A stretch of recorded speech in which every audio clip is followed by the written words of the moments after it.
Hey, what's up you guys, it's Dorothy and welcome back to my channel. In today's video we're going to go into chapter 72 of I'm Glad My Mom Died by Jeanette McCurdy. We are down to the last 20 chapters of this book, so let's get right on into it. This video may contain sensitive topics and foul language. If you do not wish to continue, please click off the video now. You have been warned. Chapter 72.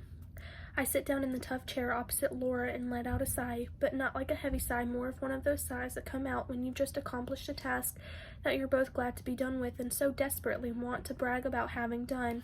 I finally made it happen. I've gone a full 24 hours without making myself throw up. Maybe it doesn't sound that impressive, but it is for me. It's been 3 years that I've been binging and purging every day, many times a day. I felt controlled by this eating disorder. Even since beginning my work with Laura, I haven't gone a full day without making myself throw up. I struggle through our sessions, and then as soon as I'm back home, I'll purge until I fully relieved myself of the pent-up emotion turmoil that's accumulated since my last one. I'll visit Laura the next day and regretfully inform her of my feelings. Then we start over and try again. The pattern has proven grueling, and the disappointment in myself has proven overwhelming, but now I finally made it happen. Since our session yesterday morning, I have not purged once. My sigh is a sigh of a fucking winner, and Laura can tell. With a hint of a smile, she asks if I have something to share. I tell her the good news. She claps it, and then asks how I was able to do it, how I managed. That's when my pride starts to fade. It was really hard, and I'm not convinced I'll be able to do it again. To not throw up for 24 hours. I've been journaling near constantly to get my feelings on paper, which is a challenging task since I struggle to identify my emotions. Is all of the uncomfortable ones an option? I've had a few bouts of sobbing, and I called Laura 3 times last night since she opened up the line of communication in an effort to help me make some tangible progress. The task of feeling this confusing, overwhelming blob of emotion instead of distracting myself with bulimia is daunting. Bulimia helps me rid myself of these emotions, even if they're a temporary, unsustainable fix. Facing these emotions feels impossible. If I can't even clearly identify them, how will I possibly be able to tolerate them? I express my fears to Laura, and she assures me it will be a step-by-step process. It will take time, but we will get there together. I feel comforted. Then she explains to me, now that I've experienced what it's like to make myself throw up for a day, to not make myself throw up for a day, now that I know I can do it, we need to delve deeper. While this experience was meant to serve as motivation for me, we can't just treat the problem and not the cause. In order to get what's underneath the bulimia we're diving in, we need to unpack my life in a more comprehensive way. Okay, I'm hesitant. What will this entail? I hate the uncertainty. I want to understand more about little Jeanette, Laura says tenderly. I understand you felt a lot of pressure, that you had a lot of responsibility at an early age, but I want to get into some specifics. Always with the childhood. These therapists. I've seen enough movies and TV shows to know this is a classic therapeutic scapegoat. Some shit happened in your childhood, it messed you up. That's why you are the way you are, but not me. I didn't have an alcoholic dad. My brothers didn't torture me when my parents weren't home. We were poor, sure, and lived in a hoarder house. Yes, and Mom had cancer when I was very little, which was very scary, but otherwise things were fine. I relay this to Laura, gently suggesting in my tone that I refuse to play the game of boo-hoo, my childhood was woof. Okay, Laura says with a glint of knowing smile that irritates me deeply for some reason. This irritation confuses me. I'm typically so fond of Laura. Tell me about your mom. Tell me about your relationship with her when you were a kid. Immediately, I'm defensive. Why does she want me to talk about Mom? What's wrong with Mom? Nothing's wrong with Mom. Mom was perfect. I know in my gut I don't believe this. This is a lot more complicated than this, but why on earth would I tell Laura the specifics? I've never told anyone the specifics, and I never will. I don't even fully understand them, and I don't want to. I don't need to. Mom was wonderful. She was honestly like the perfect mom. Oh yeah? What was so perfect? I throw on my best fake smile. Laura's sharp. I'm sure she can see right through most of her clients, but not me. I didn't star on shitty sitcoms for a decade and not learned how to sell a line I don't believe in. Just everything, to be honest. She took care of me and my brothers. I'm sure that was really hard for her. That was her job. I feel interrogated, like I can't say the right thing. I speed up trying to explain myself. Well, but I mean, this was a different for most parents. Shit, I hated how that came out. How so? I pause to compose myself. Laura won't rattle me. I speak in an even, measured tone. She sacrificed everything for me. She constantly went without so she could take care of me. She put me first ahead of herself. And you think that's healthy? What kind of fresh hell is this?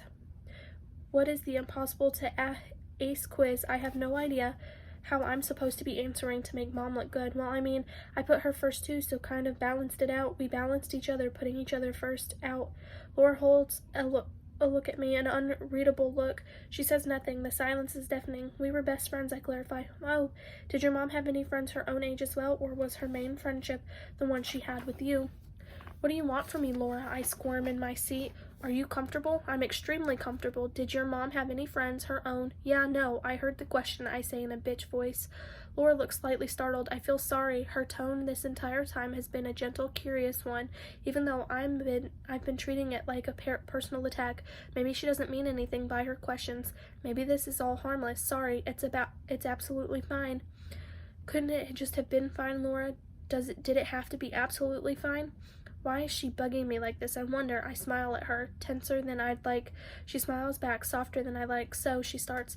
She had acquaintances, yes. She always said she didn't really have time for friends. Before Laura could settle in with another question, I get ahead of it, which makes sense to me because she was really busy taking me to auditions and set and everything. Ah, yes. Laura nods with a wistful nod. So did you first want to start acting? I know a trick question when I hear one. Actually, Mom wanted me to start acting because she wanted me to have a better life than she had. Oh, so you didn't want to start acting, your mom wanted you to start. Yes, I say with a little more heat on it than I would have liked, because she wanted me to have a better life than she had. It was very kind and generous of her. Okay, it was. I understand. Beat. Can you tell me the first time you were aware of your weight, or your body in a Laura pauses to find the right word significant way? This one I don't want to answer, but I feel like if I wiggle around it, Laura will just come right back for the jugular with her follow-up. I tread with caution. Well, when I was 11, I was concerned about getting boobs, so Mom taught me about calorie restriction to help me out. To help you out? Yes. What do you mean, to help you out? Well, I was concerned about getting boobs, right, but how does your mom teaching you about calorie restriction help you out? Because watching my calories meant I could delay adulthood. Laura holds another of her trademark unreadable stares at me. Even though I can't gauge the specifics, I can tell there's a lot of speculation going on. I feel the need to add more. Plus, for acting, I always played characters younger than me, so if I wanted to keep looking younger was important. By teaching me calorie restriction, she was helping me ensure my success. I give a little nod to punctuate my statement. I'm hoping that moved the dial on Laura's judgment, but after a few seconds, I can tell it didn't. Jeanette, what you're describing is really unhealthy. Your mother essentially condoned your anorexia, encouraged it. She taught it to you. That's abuse. My mind flashes back to the first time I heard the word anorexia when I was sitting on the paper-covered table in room 5 at Dr. Tran's office. Suddenly, I feel like a little 11-year-old girl who was confused and scared and uncertain. That 11-year-old girl who was doubtful that I knew the whole truth of my situation, who was unsure that my mother, who was the hero she pretended to be, but who shoved the doubt down. I feel tears welling in my eyes. I'm embarrassed. I'm well trained in crying and not crying on cue, so I resort to my usual tricks, gritting my teeth to distract from the tears and blinking a few times rapidly to try and turn them away. It's okay to let it out, Laura leans forward. Shut the fuck up, Laura. I can't take this anymore. I get one day of not throwing up under my belt, and now you're trying to dethrone my mother and demolish the narrative of her that I've clung to my entire life. I have to go, I say quickly as I stand up to start to leave. Wait, Jeanette. This is good work, important work. I've got to go. I repeat over my shoulder as I pull open the door and speed out as quickly as I can. Tears fall down my cheeks while I drive home, trying desperately to process everything. Laura suggested that Mom was abusive. My entire existence has been oriented to the narrative that Mom wants what's best for me. Mom does what's best for me. Mom knows what's best for me. Even in the past, with resentment started to creep in or wedges started to come between us, I have checked the resentments and wedges. I have curbed them so that I can move forward with a narrative intact. This narrative that feels essential to my survival. If Mom really didn't want what was best for me, or do what was best for me, or know what was best for me, that means my entire life, my entire point of view, and my entire identity have been built on a false foundation. And if my entire life and point of view and identity have been built on false foundation, confronting the false foundation would mean destroying it and rebuilding a new foundation from the ground up. I have no idea how to go about doing this. I have no idea how to go about life without doing it in the shadow of my mother, without my every move being dictated by her wants, her needs, her approval. I pull up to my lonely house and sit in my car with the engine running. I pull out my phone and draft an email to Laura. Laura, thanks for all your help this past month, but I will no longer be attending therapy. Thank you, Jeanette. My finger hovers over the send button for a few seconds before I tap it abruptly and click off my phone.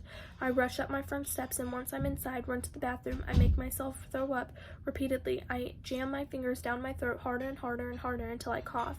Some blood comes up. I keep going. Vomit streaked with blood pours out of my mouth and into the bowl. It slides down my arm. Chunks of it get in my hair. I keep going. I need this. I take a bath afterward, attempting to relax. By the time I get out, my body feels achy and feverish, the same way it feels after every purge. I crawl into bed with my sore, tired body and curl into a ball. I swipe open my phone, 3 missed calls from Laura and 1 voicemail. I delete Laura's number. I guess I won't have a +1 for my next event. That is the end of chapter 72. I will see you guys in the next video. Bye.